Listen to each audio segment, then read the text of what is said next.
It's here. G Guardians. And, well, they're going to be doing things.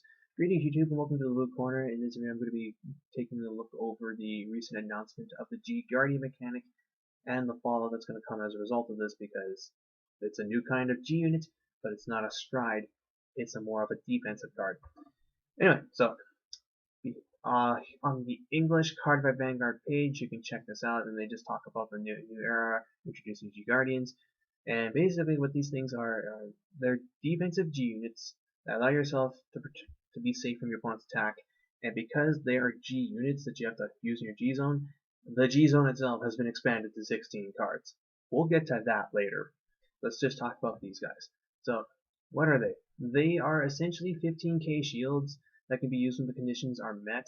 So you use these guys with your Vanguard to guard for as 26,000, which is great because that allows you to block a side column that's coming at you with a trigger on it. So well, you would normally have to burn a 10k and a 5k or two 10ks. You can just block with this if you meet the conditions. In addition to that, G Guardians help fulfill the conditions for activation generation break because at the end of the battle that you use your G Guardian, you put that into your card face up. So, given the way that this works, this means that if you are being attacked and you're on grade 3 and you weren't able to stride, which would normally be bad, at least with this, you're able to go into G break. And the reason why I mention this is the conditions. Both fires have to be at grade 3 or greater, and you have to have a heal trigger in your hand. The heal trigger, that's going to be the difficult part of the cost, as you only have 4 heals in the game, and you sometimes just don't draw them. However, if you're me, you will, even after mulligans, but you're basically turning your heal trigger into a 15k shield, so you're minusing yourself to block an attack, but you're getting more shield out of it. In addition to that, you get to do this when you're on grade 3 and your opponent's on grade 3, which means if you're going first, you don't suck anymore because one of the biggest problems with the game is going first meant that you had to wait until your second turn on 3 before you could stride, whereas if you're going second, you got first stride. The reason why getting first stride was important is that by getting stride first, by the time you're on your second turn on grade 3, you get to activate your Generation Break 2 effects first, and thus turn the game completely in your favor. Thanks to this, on the other hand, though, by the time that you're going into your second turn of grade 3, you will also be a Generation Break 2. So, in that essence, I like the fact that it evens the playing field. Now, it does suck. You have to be at grade 3 or greater, so if your opponent grade locked you, you can't G Guardian. On the other hand, because of the new air elemental being introduced in the same set that's made to completely counter grade 2 locking, I don't think that's going to be as big of an issue as some people are making it out to be. The heal trigger though will make it difficult, but it is fair. Let's see. What else do they say on here? When you have 4 face-up G Guardians in your G zone, you cannot use them anymore for the rest of the fight. Okay. So that makes sense. You only get 4 heal triggers in a game. And yeah, granted, Legions can make it so that you can use them again, but that's fine. So you have 16 cards in your extra deck, but you're probably going to dedicate 2 to 4 for these things. Now, how to use the G Guardian? G Guardians are placed face down your G zone like the other G units. Then, what happens is your opponent units attacks. Then you put a heal trigger from your hand to the drop zone for cost. You place a card from your G Guardian zone, or rather, you place a face down G Guardian card from your G zone to the Guardian circle at rest. And then at the end of the battle, the G Guardian is returned to the zone being face up. So you discard a heal, call your G Guardian, and guard for 15k. Which is still not enough to block a G unit, but it still makes it easier to block the G units because you can then discard a heal trigger and a 10k shield, and you're suddenly at 36,000 to their 26. So now they have the 2 pass. So you're basically doing 20 triggers for a 2 pass versus a G unit, whereas before if you did 20 triggers, you're at 31 and they could 1 pass you. Okay, I like that. Let's see, now you can master G Guardian, enjoy Card Fight. Card Fight Vanguard Cards Collection 2016 on sale April 20th for English. Will feature G Guardian, so that's when this mechanic will be legal. So that's a month away. And then there's the G Guardian FAQ. Just asks the questions, although I've covered a good portion of them. What is to note though is that If you happen to have multiple heal triggers in your hand and your opponent attacks, you can discard both of them and call down 2 G Guardians. So then you're expending 20k shield to get 30k shield. That might seem a little excessive. However, when you have hand tourism attacks such as Silent Tom, Gloria Maelstrom, Novell Vague, Phantom Blaster Diablo, this gets around that, which is, I think, one of the reasons why they made this mechanic in the first place, because, well, like here, Dark Dragon, Phantom Blaster Diablo, for units such as them, that Provivian calls the Guardian Circle. Can I call a G Guardian? Yes, you can. Can a G Guardian attack? No, they can't. During the battle, you cannot put G Guardians into the soul, so if you use them with the Yatagarasu, can you turn them face down with Wiki Worker? Yes. Can you call them when you're deleted? Yes. If you remove cards for G Assist, can you remove face down G Guardians? Yes, you can. That's actually pretty good, as we're at the point now where you don't really want to bash anything for G Assist. Let's see.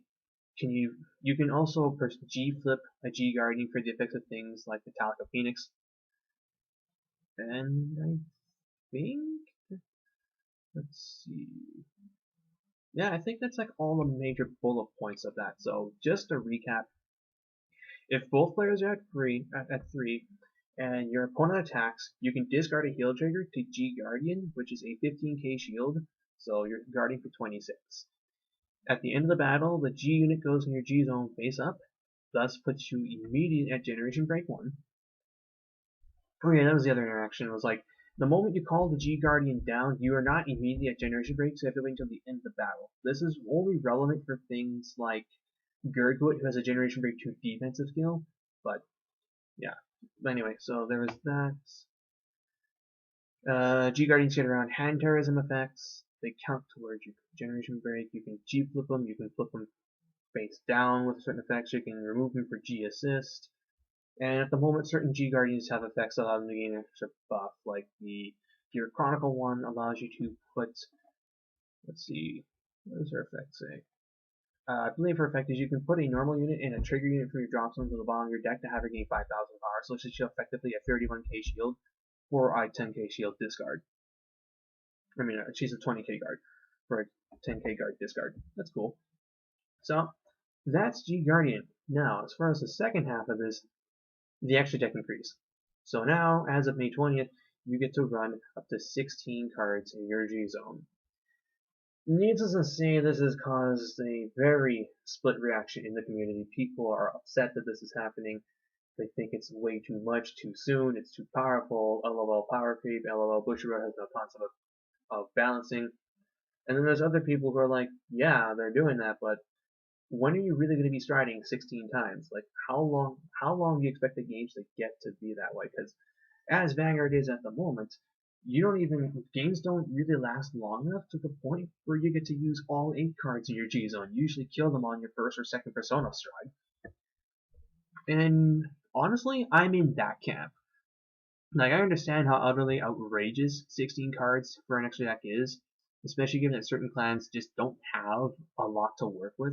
Like Mega Colony, you have 4 Stun Beetle Fighters Collection cards here and there. If you're playing machines, you get to run 4 Destroyers. And then you have like G Guardians and Blizza. On side note, Blizzas are going to be hilarious with this. Like an endgame Blizza is swinging for I think 100,000.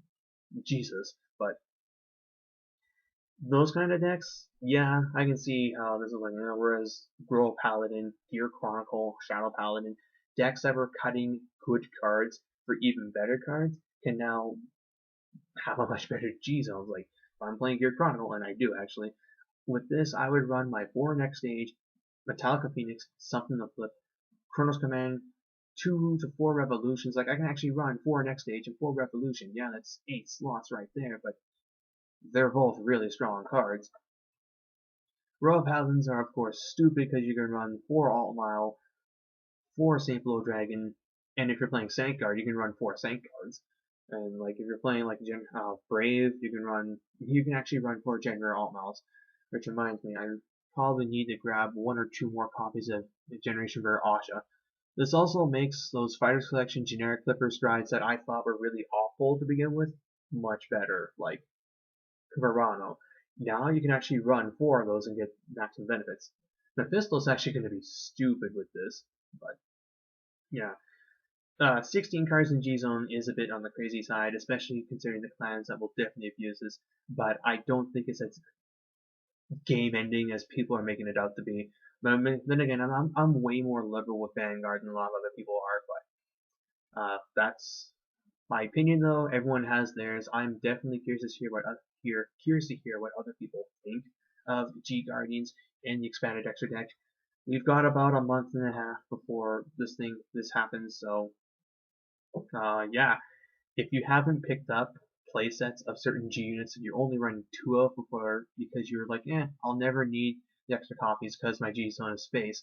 I mean, my G zone space is tight. You should probably go do that. Like, if you're playing 7 Cs, get your third and fourth copies of Miss Phantasm, Pirate King, Night Rose. If you're playing Brawlers, get your third and fourth copies of Big Bang Knuckle Turbo, because now you have a legitimate reason to run 4 of those, 4 Conquest Dragons. Frig, you can even run Voltage in Vermilion now, because you have 4 Conquests, 4 Warning. You can run 2 Voltage if you're playing a Bind-based deck. Like, yeah, and G Guardians enabling your G Generation Break 2 skills, yes, this means that basically Aqua Force, if they're going first, after you get your first try play, they get to immediately come after you with Lambros. Yeah, that is stupid, not gonna lie.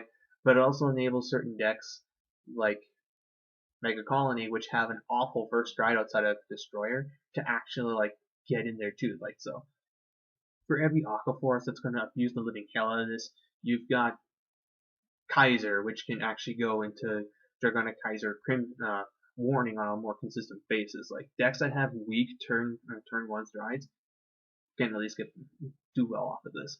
So that's all I can really say for this video. Hope you guys enjoyed it. Again, give me your thoughts on G Guardian and the expanded extra deck. And yeah, until next time, this is Blue 9, jacking out.